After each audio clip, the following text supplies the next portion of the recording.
I'm Julie Zenner along with Dennis Anderson, and here's what's coming up on Almanac North. Well, the City of Duluth and the Fond du Lac Band have reached an agreement on the Fond du Lac Casino, ending 7 years of litigation. We will talk with the mayor and city councilors about the new deal. Things are looking up for the Iron Range mining industry with more good news this week about United Taconite. And we'll have the week's business headlines and a news file story from a quarter century ago. It's all coming up on Almanac North.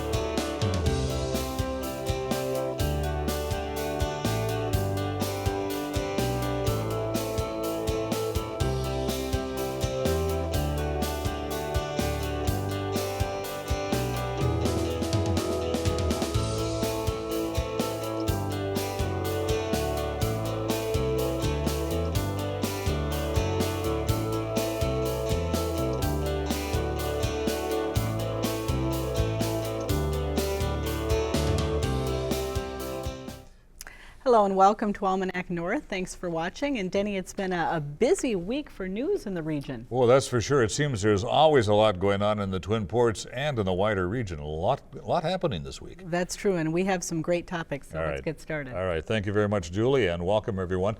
A 7-year legal battle between the City of Duluth and the Fond du Lac Band was laid to rest this week. The feud over payments from the Fond du Lac Casino to the city ended in a deal brokered by Duluth Mayor Emily Larson and Fond du Lac Tribal Chairman, the Chair Wally Dupuy. The deal was okayed this afternoon by the Duluth City Council and was previously approved by the Fond du Lac Reservation Business Committee. Almanac North producer Greg Growell sat down with Mayor Larson on Thursday to talk about the deal. Mayor Emily Larson, thank you very much Thank you. for being here. Yeah. First question I want to ask you about is been 7 years of litigation over the Fond du Lac Casino situation. Tell us in a nutshell what this agreement does. Well, this agreement does several things. First of all, it ends the litigation process that we have had underway. It presses reset for our two communities to move forward, and it creates a level playing field for all businesses downtown. So we drop our litigations and our appeals. The courts have spoken very clearly, and we are at the tail end of appealing and some other things. So we drop that. We save our time and our energy and our financial resources because these are very time intensive, very expensive litigations. We push reset because as communities we agree that there is more that we can work towards together versus looking back at past conflict.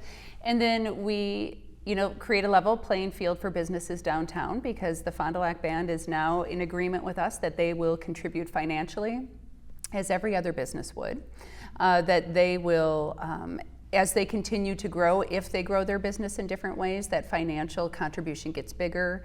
One of the biggest things is that they will adhere to our planning and zoning, which sounds like a minor thing. It's a huge thing. If you are a business owner and a property owner downtown, you have to comply with a whole set of regulations that are put in measure for good reason. And now the band is recognizing, and recognized all along, they wanted to be seen as a business, and that's a component. So there's several things that this agreement does. In your statement this week, you said that you recognize that some members of our communities may feel disappointed or frustrated by parts of this agreement. What did you mean by that? Well, it depends on the starting point of where you're at on this agreement. We do have members of our community who may still firmly feel that a revenue sharing model that's based on $6 million is the way to go. And I can assure you, if that is your starting point, that isn't an accurate starting point for how we move forward. The courts have spoken very clearly, whether you agree with them or not. It can be up to you as a consumer, as a taxpayer, or a viewer of the litigations. And so I think it depends on the starting point. But I have to tell you, I have been overwhelmed by the positive response from all corners of this community. All along during the campaign and even starting this process, people were very clear about this needs to be over. It's an emotionally difficult issue for our communities, but just the reality and understanding the truth of what the situation is. was very clear to the public. So since making this announcement, I mean, literally overwhelmed by the amount of people letting me know very clearly from very different corners of the community that this was in the best interest. Now, we're recording this interview on Thursday. The City Council is going to deal with this in a special meeting on Friday. What kind of feedback are you getting from councilors? Are they feeling pretty positive about this? Very positive, yes. So I have spoken with some councilors. I have communicated with all of them via email, through a public email, and very positive response. Now, this getting to this point in the agreement has been very difficult, and it has taken 5 months of very intense time on both parts, ours and Fond du Lac. And so this has not been an easy process. And I think while we roll it out and we frame it very positively, actually the discussions behind closed doors have also been positive, but they have been difficult. And so I think the council recognizes that. And my hope is that they will vote unanimously in support of this agreement in the very same way that the RBC, the Reservation Business Committee of Fond du Lac, voted unanimously in support of this agreement. Why is this a good deal for the city in your mind? Well, it's a good deal for all the three reasons I stated. One is we have committed, over $1.5 million to litigations that we are logistically not winning. And I can tell you these are very time-intensive commitments to have, these open litigations that are happening. We gain a business partner. Along the way in the discussions we've had the last 5 months, we started talking about the Skywalk. We started talking about Superior Street reconstruction, all these other things going on, and we couldn't move past that because of this huge burden and weight of litigation. So we gain a business partner who in the last 2 years has invested $20 million into their 2 facilities downtown, the casino and the health clinic. There are not very many businesses who have invested $20 million into our downtown. And then third, we do send the message to the rest of our business community that we understand the investments you're making in your properties, in your business. We have that expectation of everybody.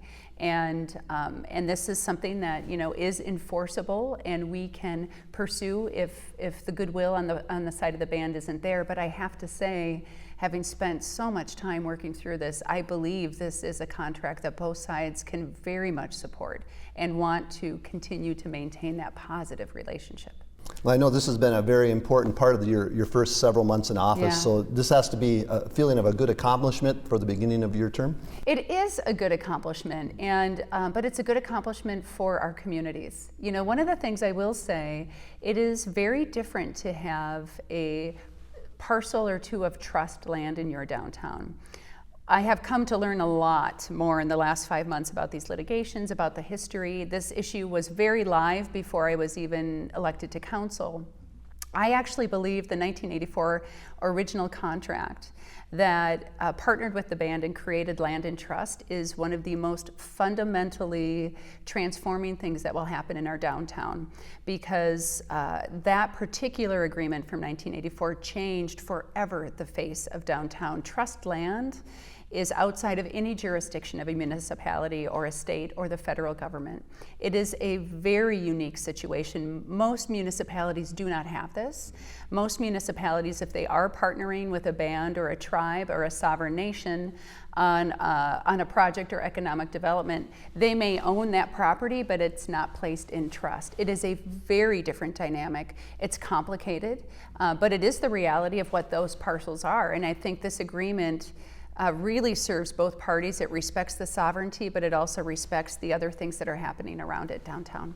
So $150,000 a year payment, plus if they develop the Carter Hotel, there could be additional payments. But that's right. A lot different than $6 million Absolutely. a year. That money is really going to go to pay for the services that the casino needs? That's right. Yes, and first for, again, $6 million and $150, very different starting points too. They are completely different conversations, and it's important to separate them. So moving forward, what we have is a business partner who is paying a fair share of what would be equivalent to taxes on all levels. That number was not randomly selected. We did build towards that number. We created that number based on the cost of doing business, and so I think that's a very fair and just point to start that. All right, and finally, Give us an idea why this casino, why it's important for downtown Duluth and Duluth in general to have a casino here. Well, it's part of the agreement that's there. So again, it's what was established in 1984. The band chooses to have a casino there. That is their economic development tool that was created through that compact and through that contract. They could do other things with that property should they choose to, but the value right now is a $6 million investment they just made to the facility within the last year of their own funding, not publicly financed in any other way. 235 employees who work there who now have a sense of relief and stability. And one of the long-term values actually about even just having that facility there is I believe we will partner on the Skywalk. That is something we have already talked about on a variety of levels. We both want to see that happen. It will be the last block that remains for a Skywalk in the entire system once we complete the North Shore next year. And so, there's a lot of value to having that property there and having a good relationship with the people who own it. Well, a new era for the city and for the Fond du Lac tribe. Mayor Emily Larson, thank you very much. Thank you.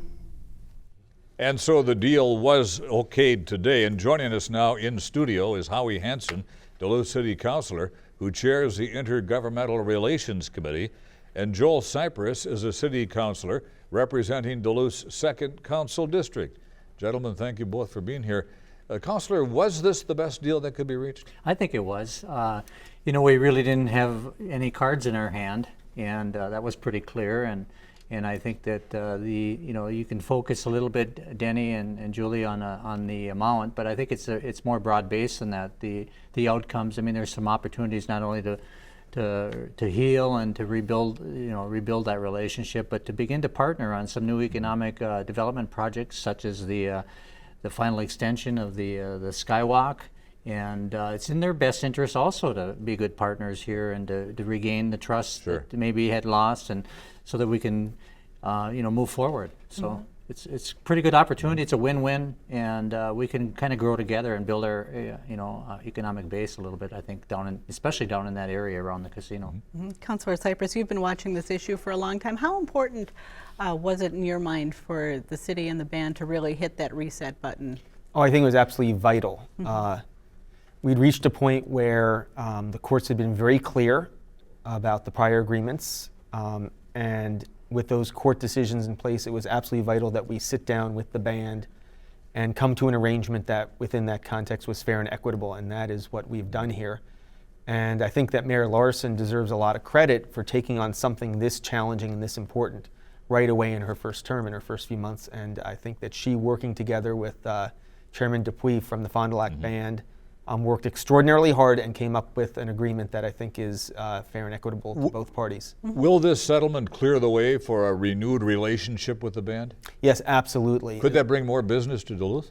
Oh, of course. From the band? Of course, absolutely. There's all sorts of opportunities. There's an eagerness on both governments to do that. I've had conversations just in the last few days with some of the staff who work for the band in the area of economic development and planning, and they're eager. And I've already been having conversations with city staff about how now that this is in place and this conflict is behind us, that we can work together as partners to build a better economy and a better region for all of us. What about the response from the business community? Have you heard from businesses down there about having the band on a more level playing field, as the mayor mentioned? Well, I think, in all candidness, Julie, I think there's a little pushback. I think the hotel motel operators are a little concerned when there's a little bit of discussion about maybe an expansion project to include a hotel motel at the former hotel site there, and they want to make sure that the band is paying its fair share. And I think that, as we heard today from the mayor, and I concur that I think the mayor and her administration or leadership team did a tremendous job representing the city and getting the best out of this. But as part of that, I mean, there's a fee for service here that's included in not only the existing casino, that we can pay some of those costs associated with providing the police and the fire, but moreover to any other thing that comes online. It's going to be treated just as any other business would if me and Denny would ever open our wallets and build something downtown. We're going to pay our fair share of taxes. We know that's not going to happen. No, that won't happen anytime soon. Yeah, and I'd say there are a couple aspects of the agreement that were very important to our business community. For the downtown businesses, it was very important that any projects that happen on trust land be subject to the same zoning and planning rules as other properties, and that's in place in this agreement. It was very important to our hospitality agreement that if there is a hotel or motel project on trust land, that they make a contribution that's equivalent to what our other hotels and motels pay in tourism tax. That's in place in this agreement. And I would add that the response that I've received from residents of Duluth has been overwhelmingly positive, and I think it speaks very, very well of Duluth as a community that after this long and bitter conflict that there is so much hope and optimism that we can now move forward together. Gentlemen, the casino would kick in roughly $6 million or so into the local economy, much of that going for street repairs. What kind of new revenues is the city going to be working on to try to get monies for badly needed street repairs in this town? Well, we're going to have a conversation, and I'm optimistic we're going to be having that conversation in this budget process about how we will identify the money we need for street repairs. I think one of the reasons that this agreement was so important is that we now have closure. We now know what we already sort of knew from the court rulings, that we're not going to have casino revenue for street repairs. We knew that from the court rulings. This agreement provides clarity. We know where we stand, and we know that we have a big challenge to identify funds for street repairs. Property tax increases?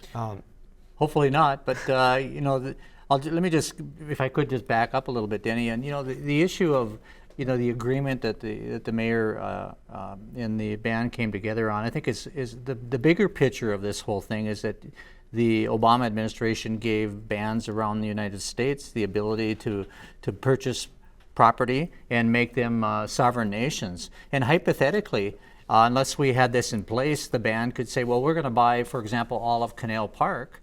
And feasibly, we would have had no tax generation out of there, both from the retail and the restaurant side, nor the sales tax for those things. Now, because of this new agreement for the next 20 years, I mean those type of things, where if they should become really aggressive, we can't stand to lose $12 million out of our general fund budget from the loss of taxes out of the Canal Park district, for example. And I'm not suggesting they would have done that, but I mean, there are some really big issues here that really help the city of Duluth sustain ourselves financially, so that we can get to these really other strong white elephants that are sitting on our chests, and such as the infrastructure, the streets. And that $150,000 a year, is that going to be designated toward any sort of street repairs, or is that just Have you heard anything? open for Well, that discussion? money goes into our general fund. Uh-huh. And of course, compared to the needs for street repair, that's a relatively small sum. I think we're just going to have a really honest conversation with residents in Duluth about what it's going to take to keep our streets. And on that note, we're going to have to leave it. Gentlemen, thank you very much. Joel Cypress, Howie Hanson, Duluth City Councilors. Thanks for having us. Thanks. Thank you.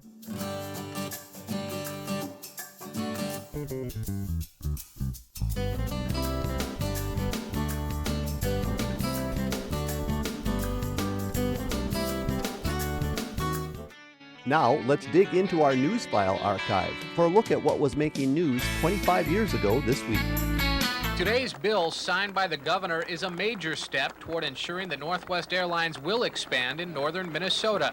The package provides $350 million in tax incentives and bonding to help Northwest build its facilities in Duluth and Hibbing. I think there are those wonderful times in politics and in government where you put aside differences and you start to focus on what is good for the whole. I wish I could honestly say that we did it on all occasions, but on this occasion it was done. Now, plans are taking off for the airline, and for the first time, Northwest Chairman Al Checky made this statement for the record. I said I was honored to be a part of this ceremony, and I want to state unequivocally that if we're able to complete all of our arrangements, we're building the facilities here in Duluth and in Hibbing.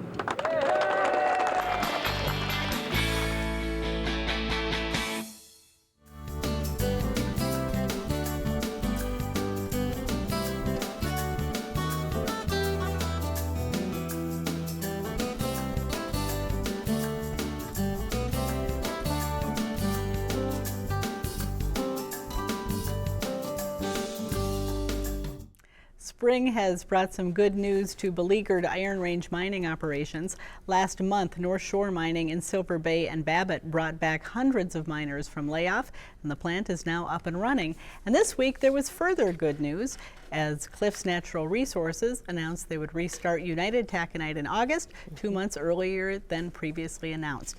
It is a major turnaround for the industry, but there is still some room for improvement. And joining us to talk mining is Kelsey Johnson, the new president of the Iron Mining Association of Minnesota. And welcome, Kelsey. Thank you so much for having me. I really appreciate it. Yeah, good to have you here. Cliff's announcement seems to show that the worst might be over. I'm glad you see it that way. do you see it as a turnaround for the industry? We have 11 mines on the Iron Range, and 6 of the mines will then be operational when United Taconite reopens in August. It's a very positive sign for the industry, but that will be basically half of them are still idled at that time. So that means 800 to 900 employees are still looking for work or are long-term laid-off employees, and so it's still a very desperate situation.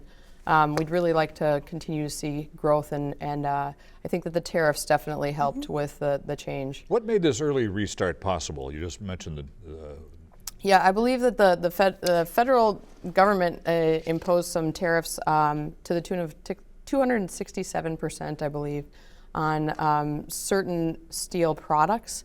And I believe that that really contributed to the turnaround because it made our products, our Minnesota mined products, much more competitive in their pricing. And so that kind of helped us sell our products more in the domestic market. Should those who are still unemployed see this, Kelsey, as an indication that we are bouncing back? We're climbing. It's going to be I have a feeling it's going to be a slow process, but it's coming around. I am cautiously optimistic that this is a very positive sign for the industry. But again, with the global economy the way that it is, we definitely have a lot of factors that contribute to our overall success. Mm-hmm.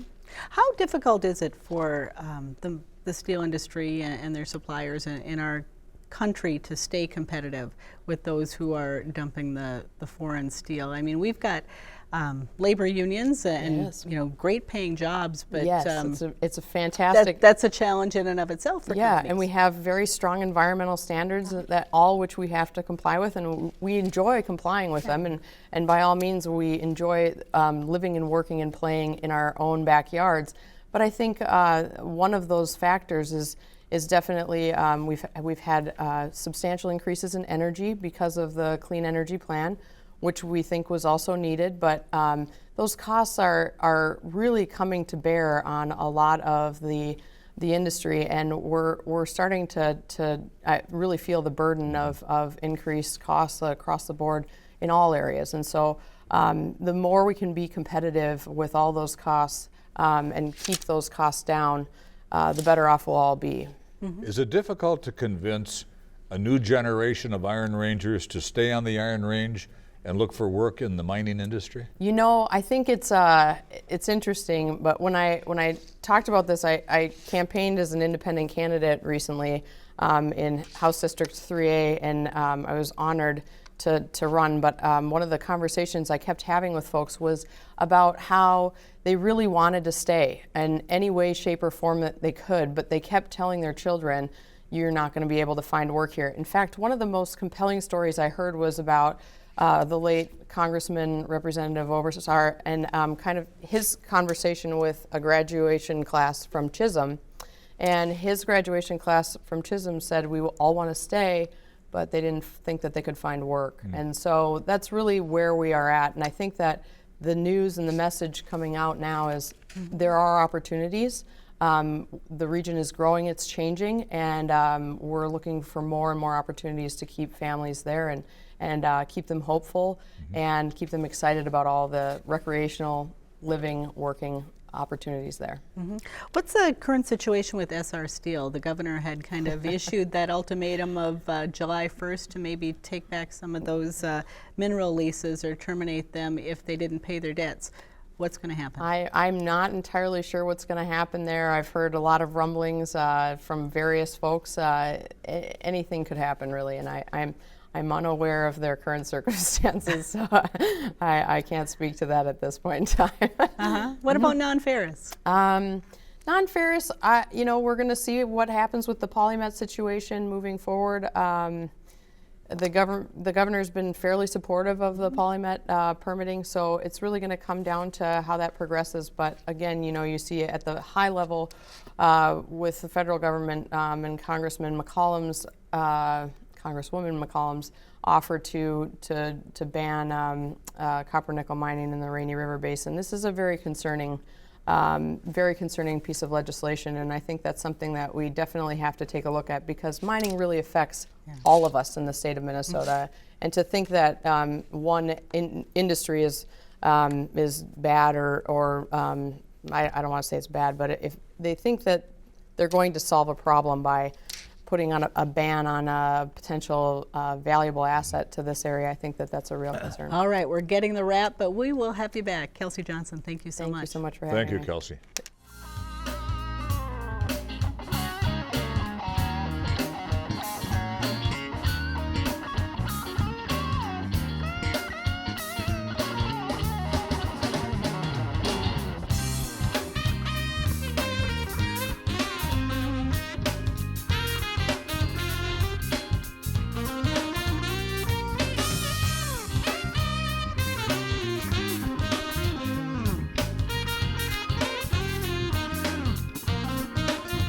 It's time now for the week's business headlines from Business North. Minnesota Governor Mark Dayton traveled the state this week, calling for legislative cooperation on the tax and bonding bills. Dayton refused to sign the tax measure because it contained a $100 million error. The bonding bill died because the House and Senate could not compromise. Dayton now says he will call a special session if legislators agree in advance to allocate $1.1 billion for bonding projects. Republicans don't want to spend more than $900 million. If the bill stalls, projects including the Duluth steam system revamp and St. Louis River cleanup will not be funded. A C&R Retail Group and its Maurice's unit both reported lower earnings during their third fiscal quarter. Those results were disappointing, according to Maurice's president and CEO George Goldfarb. Although profits were still a solid $34 million, they were down from last year's $47 million. The lower results currently are an industry-wide retail trend. Other companies, including Walmart and Target, also revealed lower net income in their most recent financials. A $20 million dream has come true in Ashland following 5 years of planning in collaboration between Ashland Memorial Medical Center and Essentia Health. The Northwest Wisconsin Cancer Treatment Center has opened in Ashland. Through the partnership, Essentia leases clinic space from the medical center, which in turn contracts with Essentia for cancer center staff. Although chemotherapy has previously been available, radiation treatment has not. Also added was a resource center, private infusion rooms, and a nutrition center. For more on these and other stories, visit businessnorth.com. If you have a comment on this week's show, pick up your telephone, dial 218-788-2849 and leave a message, or send an email to almanacnorth@wdse.org. For more information about the station, visit the WDSE website, where you can get updates on your favorite programs and find the latest news about our upcoming events here. And Denny, with the warmer weather comes plenty of weekend activities across the region. This is a season to get out of the house and enjoy, huh? Yep, lots to do. For Denny and the crew here at Almanac North, I'm Julie Zenner. Have a great weekend, everyone.